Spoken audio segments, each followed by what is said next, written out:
Di sini, kami dari kelompok 3 pada kesempatan kali ini akan membahas mengenai perkembangan sosial ekonomi pada masa kolonialisme di Nusantara.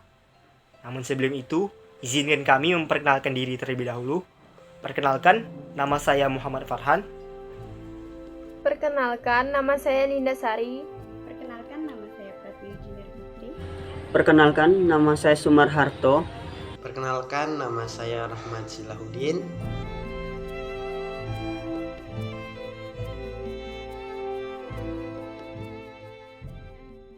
Perkembangan sosial ekonomi pada masa kolonialisme di Nusantara.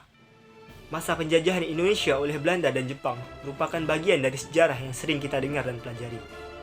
Kolonialisme dan imperialisme yang diterapkan oleh pemerintah Belanda dan Jepang mengakibatkan perubahan masyarakat di berbagai bidang.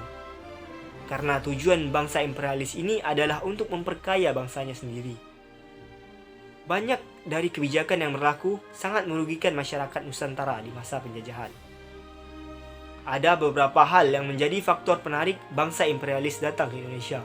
Yang pertama, tanah Indonesia yang subur dapat menghasilkan banyak rempah-rempah yang tidak mereka temukan di negara asli mereka.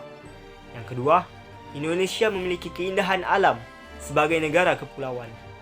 Yang ketiga, iklim tropis dan suhu hangat Indonesia sangat berbeda dengan negara-negara Eropa yang mengalami 4 musim.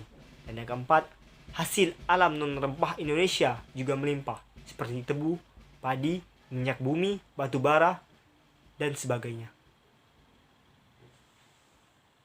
Bagaimana sih contoh bentuk pengaruh kolonialisme terhadap sosial ekonomi yang ada di Nusantara? Akan kita bahas yaitu monopoli perdagangan. Selama masa penjajahan, Belanda telah melakukan monopoli perdagangan. Monopoli perdagangan dapat didefinisikan sebagai bentuk perdagangan di mana pasar dikuasai oleh satu penjual. Hal ini yang mengakibatkan penentuan harga yang dilakukan oleh penjual. Dampak positif dan dampak negatif dari monopoli perdagangan. Yang pertama, dampak positif dari monopoli perdagangan, yaitu aktivitas perdagangan di Indonesia semakin ramai. Yang kedua, masyarakat Indonesia mengetahui tata cara perdagangan. Yang ketiga, pedagang pribumi dapat membangun kerjasama dengan negara lain. Dan yang terakhir, masyarakat Indonesia dapat memperoleh informasi mengenai komoditas yang dilakukan. Selain dampak positif, tentu saja monopoli perdagangan memiliki dampak negatif. Dampak negatif diantaranya yaitu pendapatan rempah-rempah terus menurun karena harga yang ditentukan oleh VOC. Produksi pangan non-rempah pun ikut menurun hingga terjadi kelaparan. Akibatnya, angka kemiskinan meningkat dan membuat rakyat semakin menderita. Selain permonopolian, bangsa asing juga melakukan kebijakan kerja yang diterbitkan di bawah pimpinan Gubernur Jenderal Herman William Daendels. Nah, kebijakan yang dikeluarkan meliputi 3 bidang, yaitu bidang pertahanan dan keamanan, bidang pemerintahan, dan bidang ekonomi sosial. Yang pertama, kebijakan Belanda di bidang pertahanan dan keamanan. Kebijakan Belanda di bidang pertahanan dan keamanan termasuk pembangunan benteng pertahanan, pembangunan pangkalan angkatan laut di Anyer dan Ujung Kulon, pembangunan jalan raya Anyer, penarukan, pembangunan pabrik senjata, dan peningkatan jumlah tentara. Nah, yang kedua, kebijakan Belanda di bidang pemerintahan. Di bidang pemerintahan ini, Belanda mengeluarkan kebijakan meliputi memperbaiki gaji pegawai, memberantas korupsi, membagi Pulau Jawa menjadi 9 daerah, merombak sistem pemerintahan feodal, dan menjadikan Batavia sebagai pusat pemerintahan. Nah, yang terakhir, yang ketiga, kebijakan Belanda di bidang sosial ekonomi. Di bidang sosial ekonomi terdapat 4 kebijakan, yaitu kontingenten, verplichte leverantie, Prengangerstelsel, dan kerja rodi. Nah, kontingenten ini merupakan penyerahan pajak hasil bumi kepada Belanda, sementara verplichte leverantie ini merupakan kewajiban rakyat untuk menjual hasil panen kepada Belanda sesuai harga yang ditetapkan. Nah, Preangerstelsel merupakan kewajiban rakyat Priangan untuk menanam kopi. Dan yang terakhir, kerja rodi.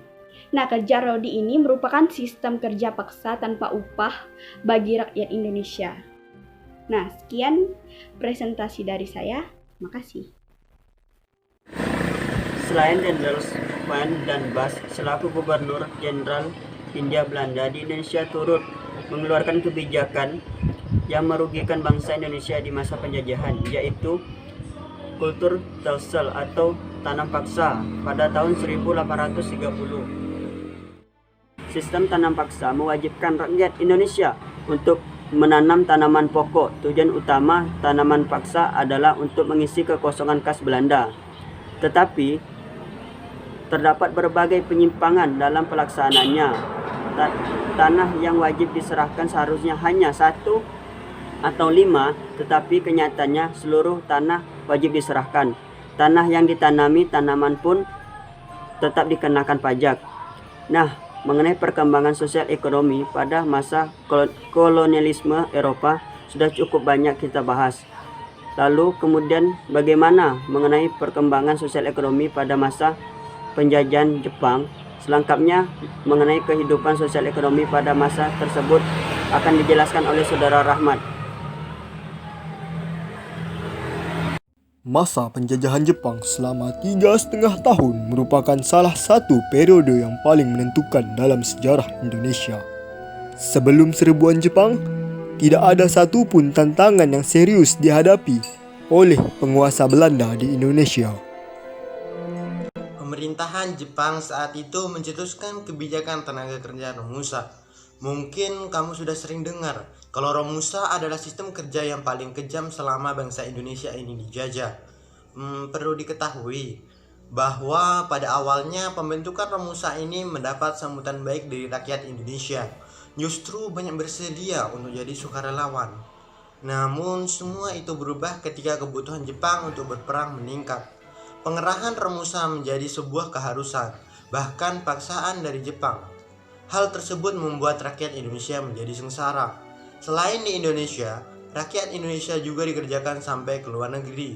Ada yang dikirim ke Vietnam, Burma, Muang Thai, dan Malaysia. Semua dipaksa bekerja sepanjang hari, tanpa diimbangi upah dan fasilitas hidup yang layak. Akibatnya, banyak dari mereka yang tidak kembali ke kampung halaman mereka, karena sudah ada yang meninggal dunia. Selain Romusa, Jepang juga membentuk Jugun Lunfu. Jugun Lunfu adalah tenaga kerja perempuan yang direkrut dari berbagai negara Asia, seperti Indonesia, Cina, dan Korea. Perempuan-perempuan ini dijadikan perempuan penghibur bagi tentara Jepang.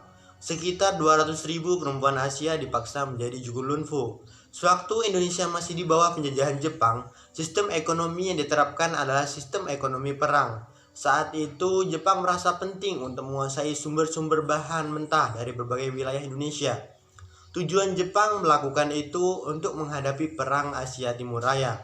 Wilayah-wilayah ekonomi yang sanggup memenuhi kebutuhannya sendiri, atau yang diberi nama Lingkungan Kemakmuran Bersama Asia Timur Raya, merupakan wilayah yang termasuk ke dalam struktur ekonomi yang direncanakan oleh Jepang. Terima kasih, sekian dari kami. Segala kekeliruannya dan kekurangannya mohon dimaafkan.